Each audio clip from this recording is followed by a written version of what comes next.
Grace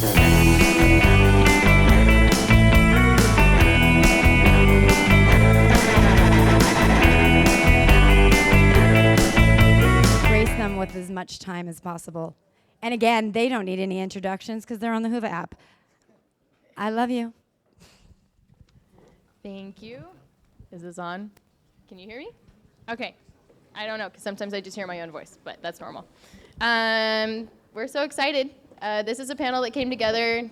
Jacob and Jennifer have been talking a little bit more than I have been talking with them, but we started talking this week, and I'm both really, really excited to talk with them and have them share their stories with you, because they are an inspiration to me. My name's Isabel. I went to my first ISTO conference in 2018 in South Africa, someone texted my dad, asked if my dad could go, and I had my dad's phone, and so I texted back, yeah, I'll go if my daughter can go with me. And that's where it started, and it was awesome. But we're going to have Jennifer introduce herself first, and then Jacob. In this panel, the topic is about surfing as a modality for social impact and personal growth, and they'll explain more about what that means to them. Hi, everybody. My name is Jennifer Kumiyama. I am the City of Long Beach Citywide Accessibility Coordinator, and I'm excited to be here today. Thank you for having me. Well, good morning, good evening, and good afternoon to everybody who's in the world and in this room today. My name is Jacob Pacheco. I am a surfer speaker, just like Jennifer and these beautiful people that have been speaking here today. And we really wanted to talk about, personal growth and surfing as a tool for that. And I was born with cerebral palsy, and I didn't come into surfing until I was about mid-20s. And that really created an experience that I've taken with me for the rest of my life. And we've talked a lot here today about solidarity, inclusion, and service. And I think that really speaks to what we're going to really hammer home today. Because in a way, surfing has changed and saved my life, because I dealt with a lot of the same issues that some of us have spoken about today, whether it's PTSD, depression, or maybe falling in a public place and everybody going, That's kind of where we live. We're kind of center stage without wanting to be center stage, but we live our lives and we do the best we can day by day, step by step. And we're just excited to be here and get started. Yeah. So something that I've noticed about surfing is it is something that everybody in the community can do. When you go to the beach, you'll see surfers. If you go to a beach and you don't see surfers, then something's probably up, something's different in the community. Or maybe there's a shark in the water, but sharks don't tend to bother actual surfers, so you never know. But it is an opportunity for us to learn about the power of simple, healthy habits, and surfing is one of those healthy habits we can create. We learned through surf therapy that there are so many different ways that it can benefit us, regardless of what our situation is. And one of the things that we wanted to talk about today was how to increase the opportunity to work between the community of people and the community, like the surf community. Because when you have your surf therapy event, at least the ones that I've been to, you have your surf therapy community. And then there's the community that's kind of in a bubble around it.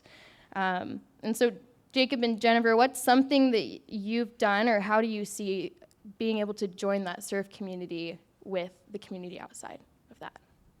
Go ahead, Jen, you could go first. I surfed for the first time in 2010, and it was an experience that I was blessed with as a part of me being Miss Wheelchair California. And I think last night when we were talking, it never dawned on me because I didn't know that there were organizations that helped people like me experience surfing.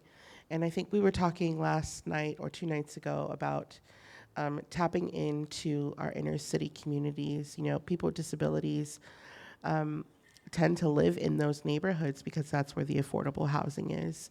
And a huge percentage of people with disabilities are living in poverty.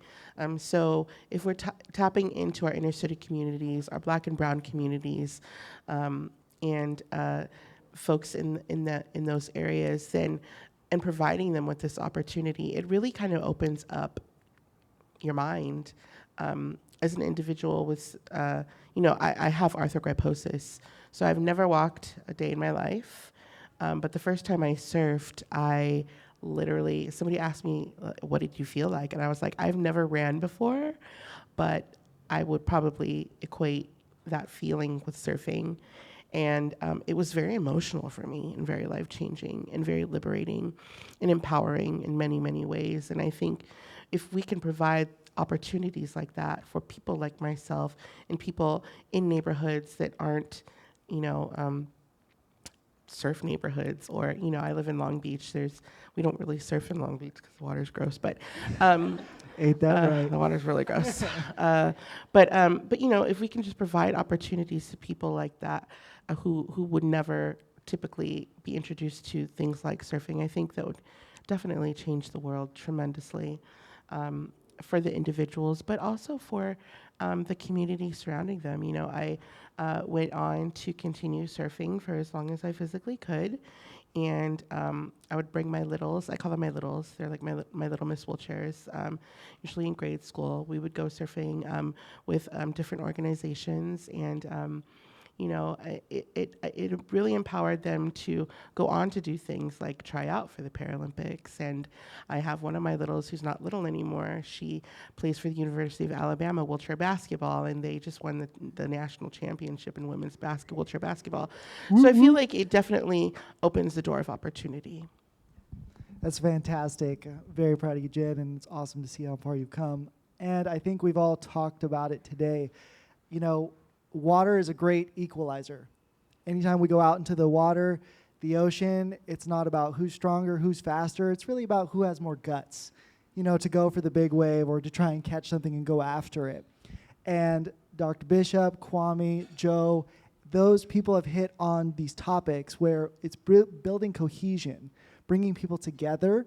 And it really is about creating those connection paths to creating better lives, right? Well, Jen kind of touched on it a little bit, where inner city kids have never really experienced the ocean, at least in the United States. So there's an organization that I have partnered with, Malibu Underdogs, where I've gone to some of their events, and I've spoken to these kids who are 13, 14, 15, 16, 17 years old. Maybe they don't have disabilities, maybe they do, but they all look at the ocean like it's a seventh wonder of the world. They're like, what is this amazing thing? It pushes and pulls. It feels good. People are smiling. This is sun. What is happening here? And some of them have said, I have never been to the ocean. This is the first time I've ever been here. I mean, think about that for a second. It's kids that have never been to the ocean, and they live 25 minutes away from it. That's, in my opinion, something that's unacceptable, that we need to change, that we need to try and change. We need to bring those bridges. We need to make sure that we keep showing up in those places. And there's a term for it in the hood. It's called a turkey person. What this term means is somebody who shows up in underserved communities just once, one time a year, to give out free things, help out, and they do it for their own self-gratification. And the people from the hood know, but they'll accept it because it's stuff that they need. And they're willing to take that stuff, but they understand, the hood understands, like, you're just here for your own self-gratification. But what happens when you start showing up even more outside of the holidays? Maybe you start showing up on a Wednesday instead of that Friday, and you keep showing up. That's an easy way to build a pathway. Some of the best examples are in Atlanta, one of the most underserved communities in the United States. There's a very famous educator who went to one of the worst areas in Atlanta, and he kept showing up, and he bought a really old, run-down warehouse in one of the worst neighborhoods in that state, in that city. And he showed up, and he was walking through the projects, and he was like, hey, my name is blah, blah, blah. The dude was white, but he was trying. And this was all underserved Black communities, and they were looking at him like, who's this dude right now? And eventually what he ended up building 5 years down the road was one of the greatest educational academies for underserved communities in the world. And that's because he kept showing up. And that's because he kept going there every single day to sweep, to clean, to build the warehouse. And eventually people from the community contributed to that warehouse to build it up for their kids, to build it up for others as well. And it's not just for the youth, it has to be for people who are older adults as well, because there are programs out there that are provided for youth, but the moment you cross over the 18-year threshold, the support drops out from underneath you. It's like the floor disappears. and you have to sink or swim. That's really hard if you don't have the tools to be able to do those things. And I think that's where surfing and what we do here in this room can really provide, is pathways to that cohesion and that connection. Yeah, that connection and cohesion is a necessity. It's not just something that we casually can have. It's something that is required for us to be able to help these people progress. And Jacob, I like how you said you have to keep that momentum. You have to keep going. Because when you turn 18, you're expected to be an adult. But not everybody has the opportunity or those tools to go forward in that direction. I mean, I'm 22 and I still don't know what I'm doing. I'm looking at all of you for these examples and this help to know where to go. And there are so many other people out there that need that regardless of their age. Can I ask a real quick question? Yeah. How many of us here, by a raise of hands, had it all figured out by the time we were 18 years old? I'm 42. I still have no idea. Exactly, right? It showcases how we just need to keep supporting and keep showing up. Yeah, and that support is huge. And Jennifer, you have a pretty special opportunity working with Long Beach. So can you explain a little bit more about that and how we could possibly increase event sustainability with government partnerships? Absolutely. So being the citywide accessibility coordinator, I'm in charge and I oversee I make sure that the city meets Title II requirements, which means equitable access to programs, services, and public spaces. And I know the last question that you asked, how can we help with access? You know, I didn't realize that I was such a policy nerd until I realized. But policy is a huge part of ensuring that people have access to things, access to the water, access to the public transportation that will get them to the water, access to clean water, which we definitely do not have here, and things like that. So I'm really charged with ensuring that people like myself and people with millions other vast disabilities have access to public spaces. And Long Beach has done a really great job with that. I just became the accessibility coordinator this year. I worked for a couple of elected officials previously, and before that, in my I call it my first career. This is like my second career. I was a singer at Disneyland for 13 years in Aladdin, a musical spectacular, and I'm still to this day the first person in a wheelchair on any stage in the world. So it really, thank you. It really is important to me to ensure that people like us have access to life, every aspect of life, because disability is intersectional.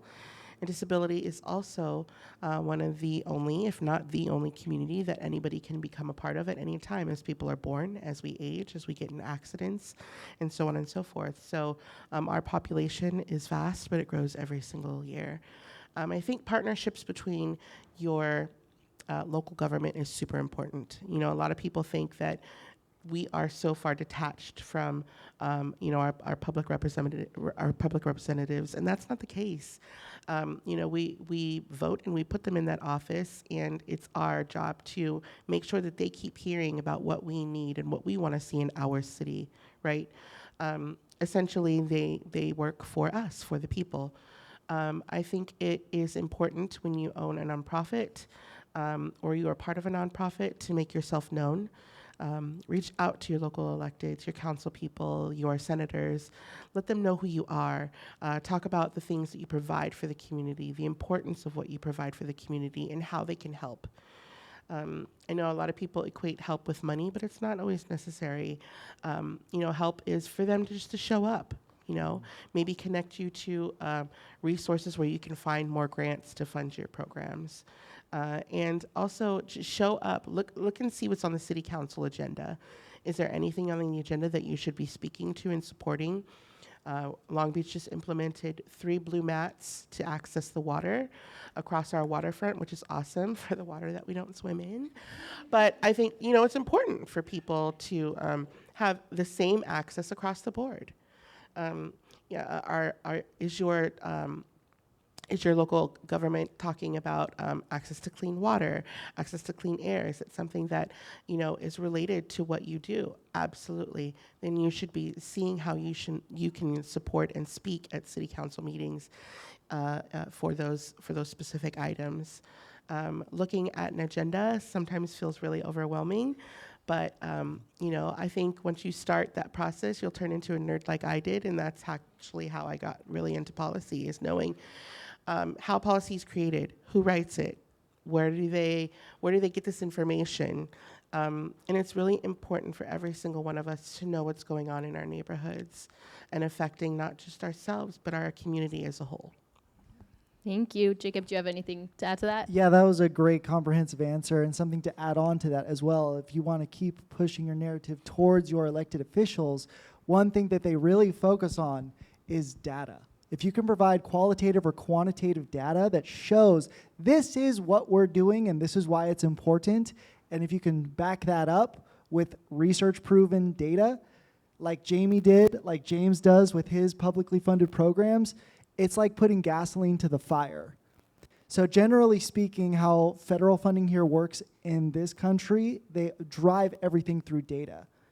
And they love to focus on housing, because housing showcases how you can actually get taxation from your population. It shows how people move from place to place. So if you can access your data, if you can build it up, have something that's digital, easy to read, streamlined, fast and accessible, you're really, really going to push forward your ability to help more people. So when we were doing our workshops yesterday for the ISTO conference, I put my 3 votes on creating an app, because you can access all of your data in one spot, and you can give it to the people who need to see it right now, because that's what is necessary right now. So you can plan for the long term. So if you can have those answers readily available and accessible and quick, you make it real easy for someone to say yes to you. Yeah. And if I could just tag onto that, I know that a lot of people, I know that you are wanting to start your own organization. Your council offices and your local legislators can be really helpful in that, as far as directing you or connecting you to people who have started where you're starting at. And they're also really great resources to get the word out about your organization. Are you having problems, having turnouts that you want? Are you having small turnouts you want more people to come? Send them an email, say, can you please put this out in your communications? Can you please put it on your Facebook page and things like that?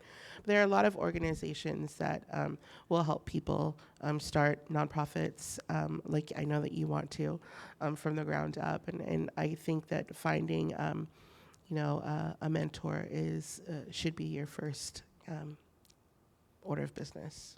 Yeah, thank you. That's definitely something I have been trying to work on.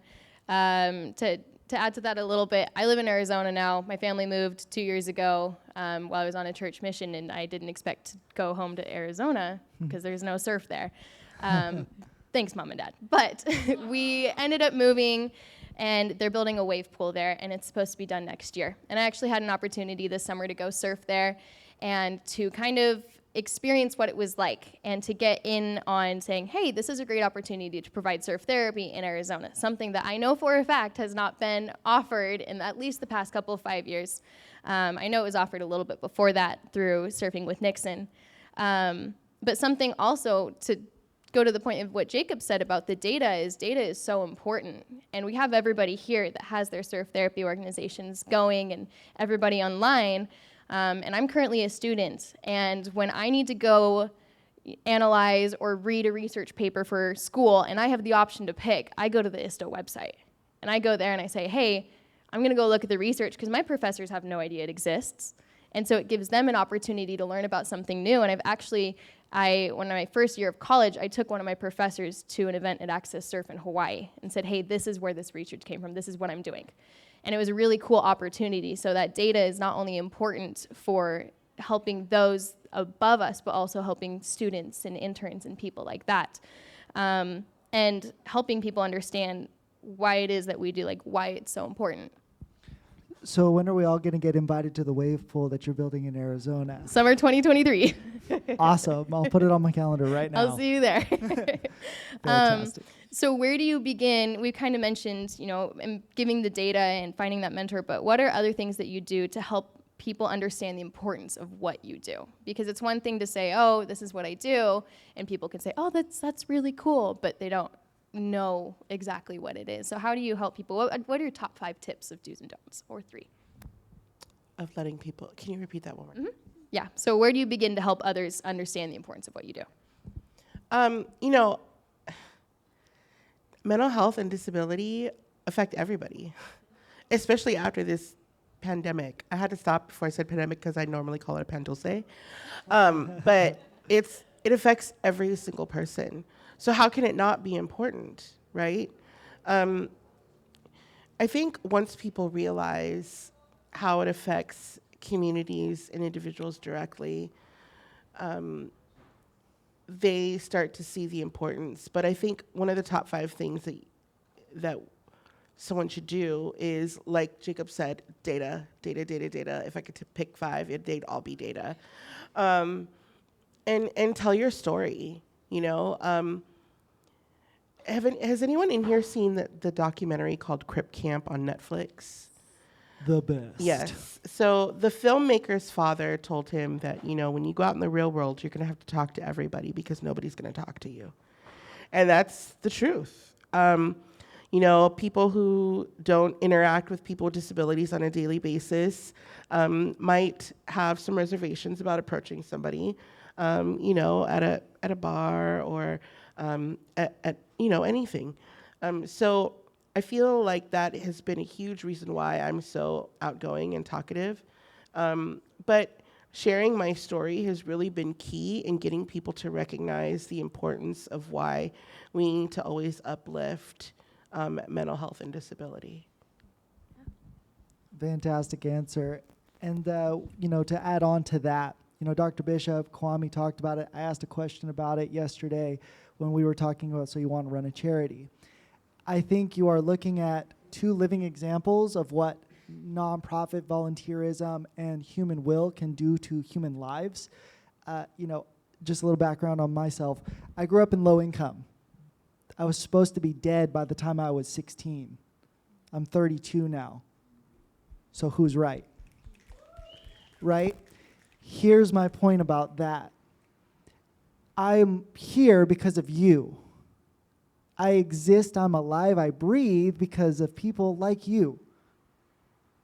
And when I asked yesterday, do you have plans in place to make sure that you promote from within, that you grow your organization, that you think long term? It's because you are actually planting the seeds for human potential that is going to grow over the long term. You want to talk about data? That 10, 15, 20-year data where you're looking at somebody who's grown from one point to another, you get so much funding for that because that's real tangible things. I think that that's a really powerful way for you to continue to grow your organizations like wildfire. Why wouldn't you want to hire and put people in leadership positions that you have grown individually, that you have put your hard time and effort into? I'm a living example of it. I mean, think back to all of your situations when you were hired for a place where you weren't sure what was going to happen next, but you took the chance anyways. And somebody gave you that opportunity to step up, to be that leader, to be that person that made that decision. You can do that for others now because they've given you that. So continue to pay it forward. Look to your participants that are becoming those leaders and keep promoting them from within. I've been wanting to hammer this point away because we're sitting up here as 2 living examples of it because of you. And I want you to continue that work. I want you to really look at it hard. Because if you're gonna give that opportunity to someone, you're probably gonna change their lives, and they're gonna go on to change other people's lives. Because I struggled with validation, with depression, with PTSD. I wanted it to end at certain points. But because of surfing and because of good people like you, you pulled me out of the doldrums. And you allowed me to continue forward, to not feel so bad about getting the help that I needed. And you looked me in the eye and you said, I'm proud of you. You've done something good. And I'm like, well, shucks. I appreciate it. So that's what I wanted to kind of build on. Thank you. Do you have anything you want to add to that? I feel like it's always that, when you're building your organization, you're grabbing someone's hand that's your mentor, right? Oh, when you get to a point where you're comfortable and you let that hand go, make sure your hand is in the back, grabbing someone else, pulling it up. We've got to keep building that whole line of leadership, and I think that a lot of people in leadership positions get stagnant and forget, and then when they're gone and they retire, there's nobody there to take over. So make sure that once you're at a level where you feel like you can help someone else out, reach back. I love that idea. I'm the oldest of 5, and so I've got 4 little ones that follow me as a big sister and an example, and it really is important to realize that what I'm doing is not just something that I'm doing. It impacts all the others, and it's the same thing with surf therapy. Going on about riding our wave, nature's a complete experience, and surfing is a complete experience. It's mental, emotional, spiritual, physical, and it's a tool for personal growth and healing. And I know that we talk about surf therapy a lot, and we use the word therapy. One of the questions that I had for them when we first talked about this was, at least in my generation growing up, therapy is kind of a word that people stray from. I've had examples where I've told my friends, oh yeah, I'm studying to become a therapist, or oh, I'm going to my own therapy, and they'll say, oh my gosh, are you okay? What's wrong? I'm like, nothing's wrong, but who doesn't want to go talk to somebody and have an opportunity to tell them everything that is going on in your brain and having them have the tools to help you figure it out? So what is one thing that we can do? We talked a little bit about how we can change the word therapy to have other words that we can use for that. And Jacob, you had a couple words that you wanted to bring up and how you call it healing instead of therapy. So where are you going with that? Yeah, that's a great segue. I talk about therapy a lot with underserved communities and with people that have gone through really rough times. And there's always a stigma attached with that word therapy.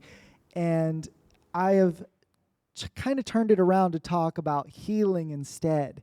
And that triggers something different within people's minds. It's a mind trick for all of us. And then it gets somebody hooked and they ask another question. That's a check-in. It's an easy way to build connection with somebody because they'll ask you, what do you mean when you're saying surf healing? Well, let me tell you. And then we go into topics such as the things that we've been dealing with. James touched on it lightly with his programs. Jamie's written about it in his stuff. Dr. Bishop's talked about it with Solidarity. She was out there, they did the New York nod. What's up? Okay, let's move on to the next thing. Let's go catch another wave. And then they probably built on conversations with that. But I've used healing as a word because, I think we've all experienced something in our lives that has changed us. Sometimes not always for the positive. But it's what we do with it past that point that really creates change in the community.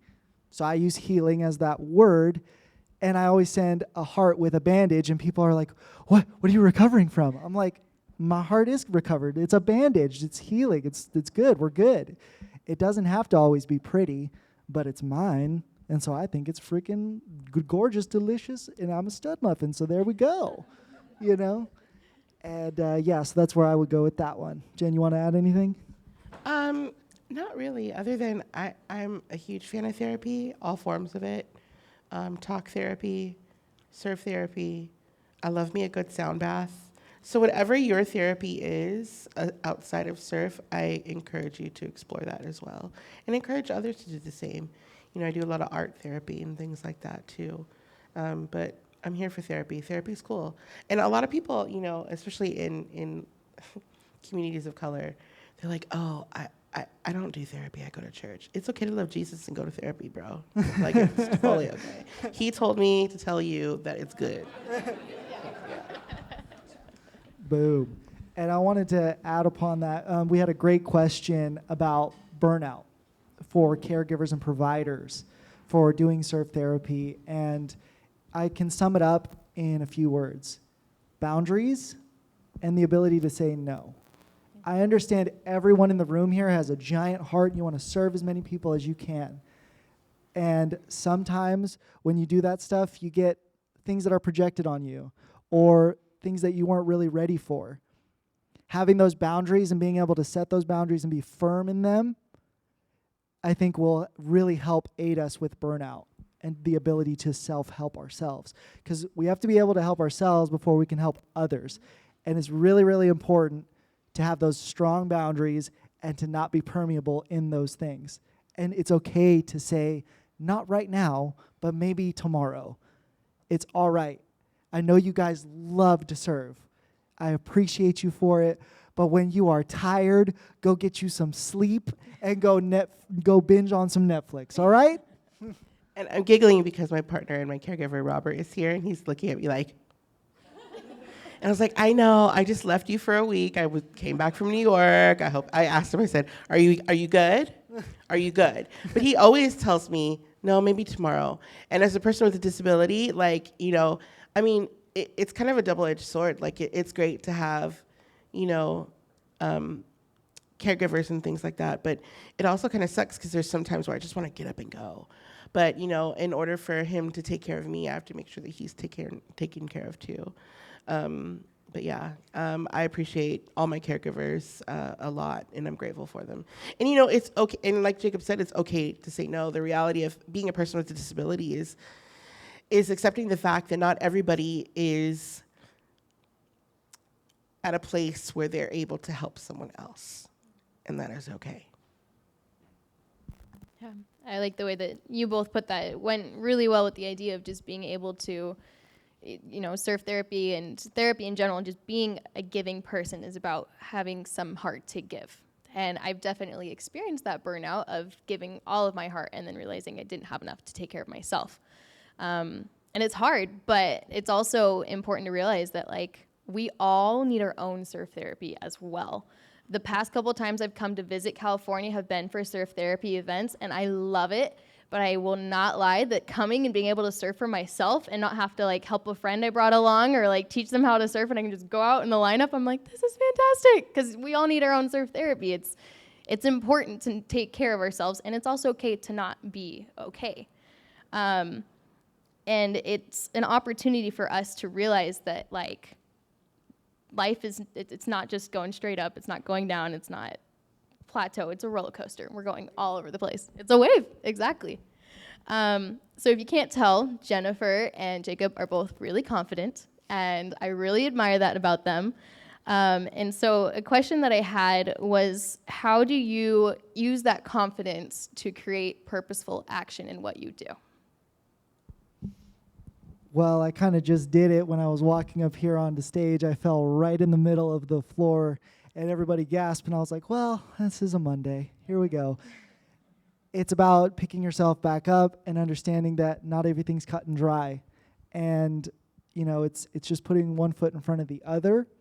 We're all going to fall off of our own waves, even when we think it looks amazing and great and we can see the line, and then all of a sudden the ocean's like, nope, poof.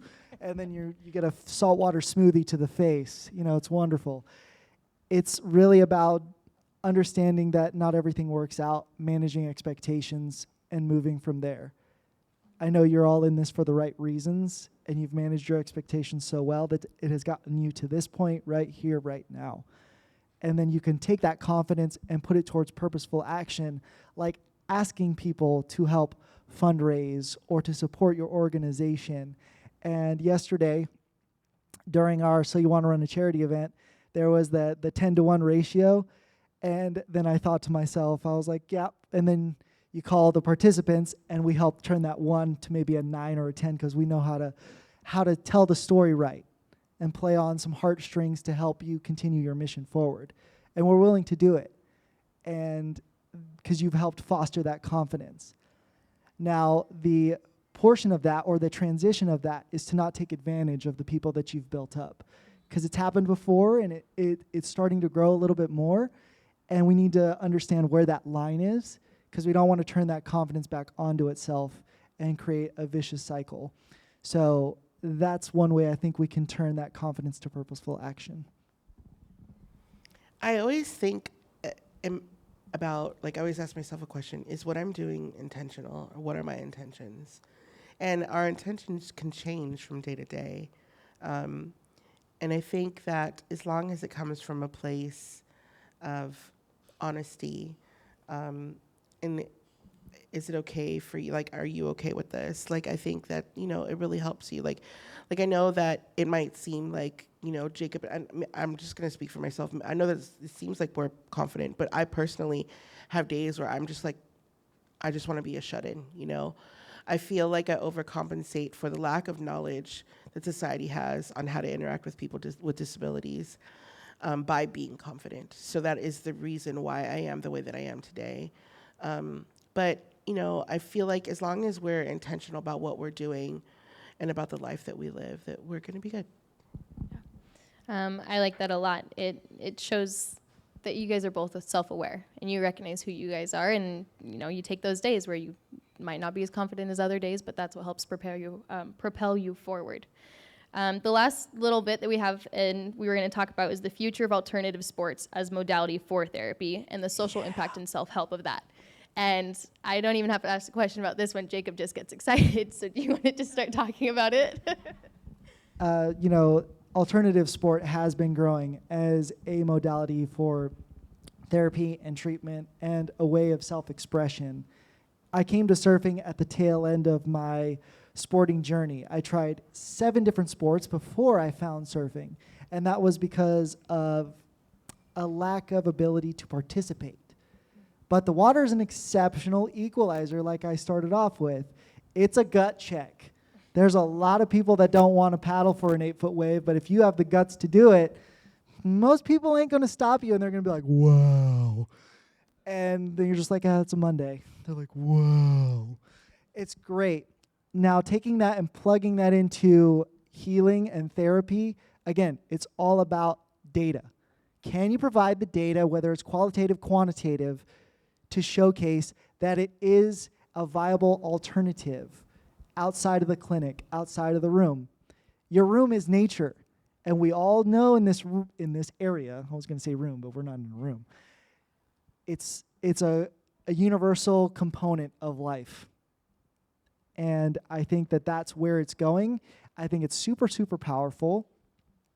And there's a lot of opportunity here, and I think we're just scratching the surface. That's why we have such amazing speakers who are doing things across the world, whether it's people of service, whether it's in education, or whether it's providing it in a sporting and performance aspect. I think the potential is limitless.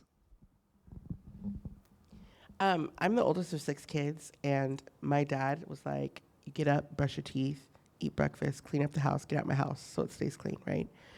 And I was like, well, I don't want to do any, I always tried to use but I'm in a wheelchair. I'm not going to go play baseball with the boys. And he was like, you're going to do something. So my dad actually made me play flag football with my brothers. And at the time, I wasn't thinking about it, but I felt it made me feel a part of something. And we grew up in a cul-de-sac in a neighborhood, so it was not just my 4 brothers and my little sister and me and my dad. It was like all the kids. And I think once you find your thing, whether it's athletic or not, to just hold on to that and really just immerse yourself in it. Anything that brings you joy, For me, it was art and performing, which is something that I still do. But, because of surfing, I have, the cojones to try different things that are scary, like, bungee jumping, and even just traveling. I travel way more after I learned to surf because I feel like Jacob said, once you're in that water, it's like, well, here we go. And that's like the biggest, thing to give you bravery right there. But yeah, whatever your thing is, sports or not, just dive into it. Yeah. Thank you so much. I think it's a great answer. It's find that one thing and then to go on with it. I'm sure we have some questions, and we want to open it up to the audience to be able to ask questions. If we don't, we can go to the WOVA app. But thank you so much for all that you've done for both of you. You're both amazing, and I'm so grateful that Chris gave me the opportunity. She asked me a week ago to moderate this, and I was like, okay. But I'm grateful she did, because it was an opportunity for me to learn from both of you and to know that there is all of this potential. And when you're confident and you take care of yourself and you trust yourself and you get in the water, then you can go the distance and you can go wherever you want to. So thank you. Let's hear from the people. We don't bite. Come on now.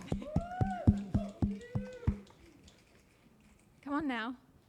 Lunch is coming, but I'm sure you guys have amazing questions. Thank you so much for sharing your stories. Who's got questions on the floor?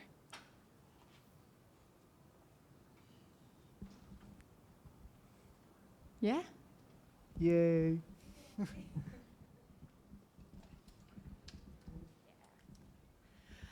Out of all the sports that you did try, what brought surfing to you, or what was that click that you had for yourselves that was different than the rest, and why?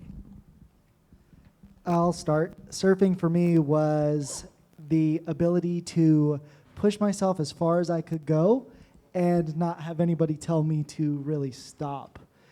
That correlated or translated into surfing 18-foot waves in Santa Cruz with a 3-2 wetsuit with holes in it.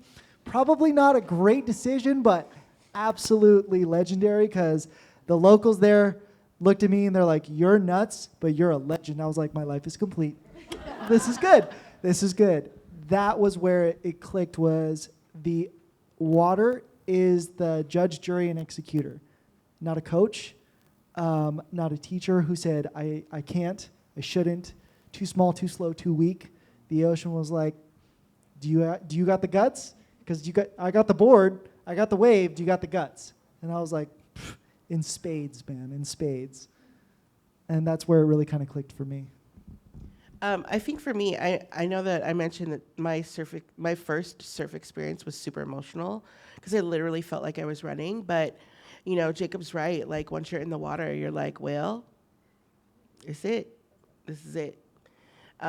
It was a great moment for me to feel fear, excitement, and just overall pure joy for the first time in my life. That was such a rush that all I could do when I got out of the water was cry. It was so great. So who wants to go surfing with us now? Awesome. That would be a great way to end, but we have a little bit more time. Is there any other questions?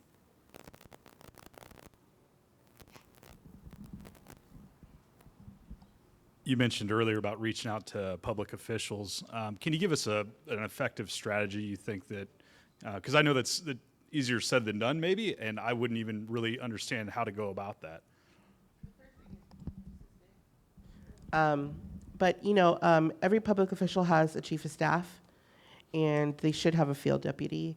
Email the elected official, CC the chief of staff, and the field deputy. And just be persistent. I like to put second attempt in the subject line. That's really aggressive, but I'm an aggressive person. And that's, you gotta do what you gotta do.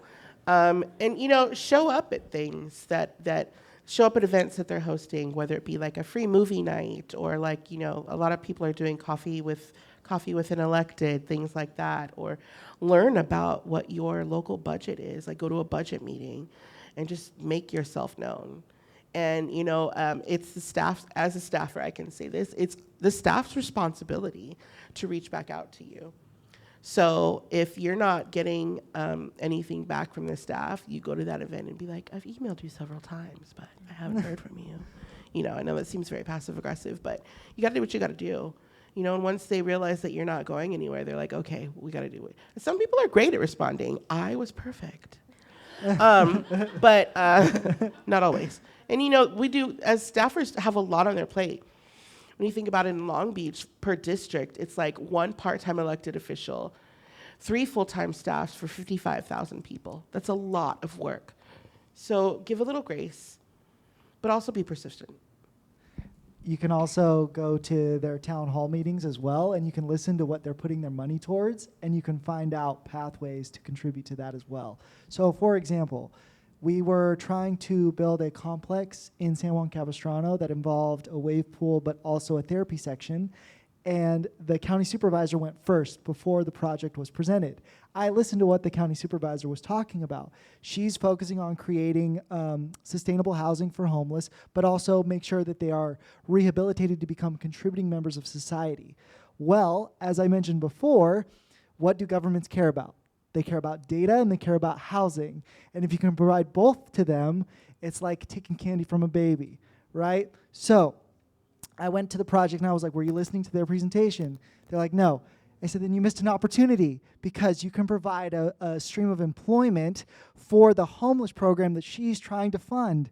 And that contributes to what they're really trying to do, which is put people in housing so they can get the data, so they can continue to fund the programs that need to be funded. So that's just an example.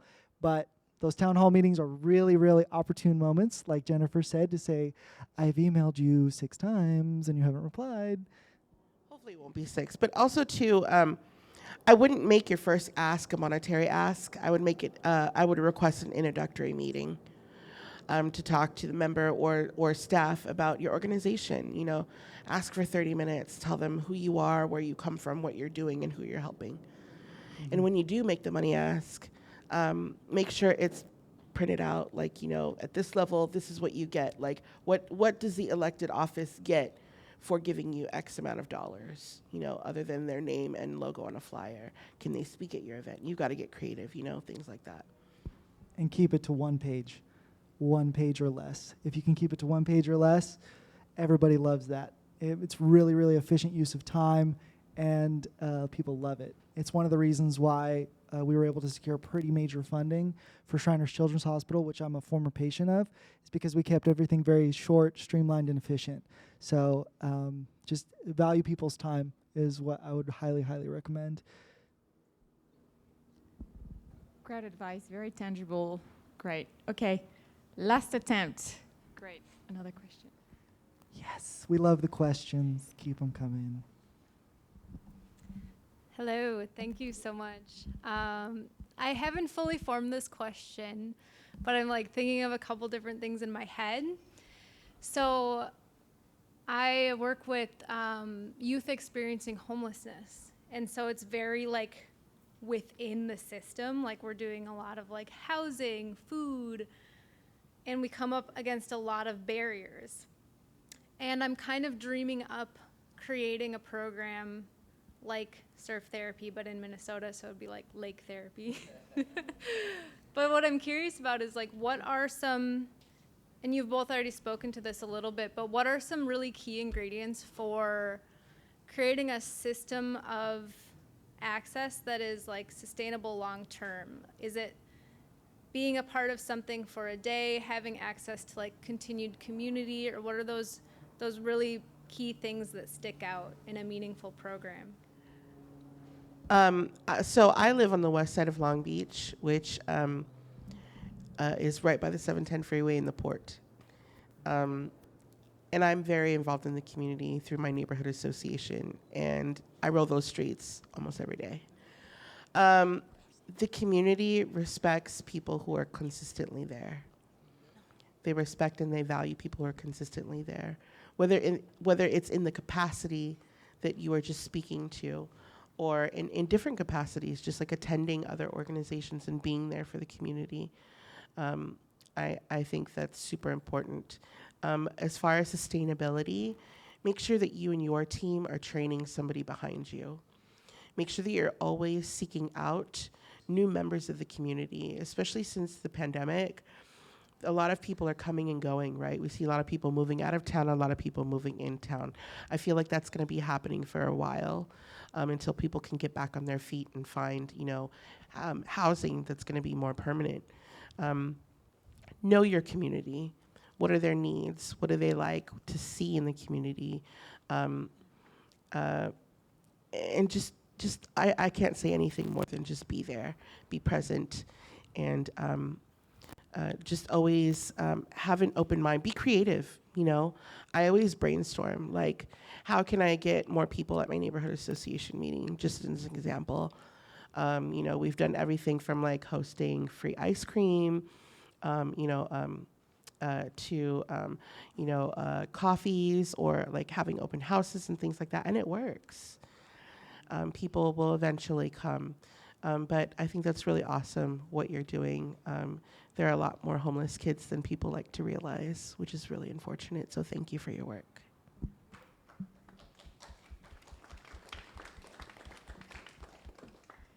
Thank you to all our speakers. Thank you to all of you participants for a great morning. This wraps up the morning. Lunch is going to be set up right here behind me, so they need just a couple of minutes to set it up. We're going to start again at 2, so please take a break, take your time, and then be back for the next session at 2 o'clock. Thank you.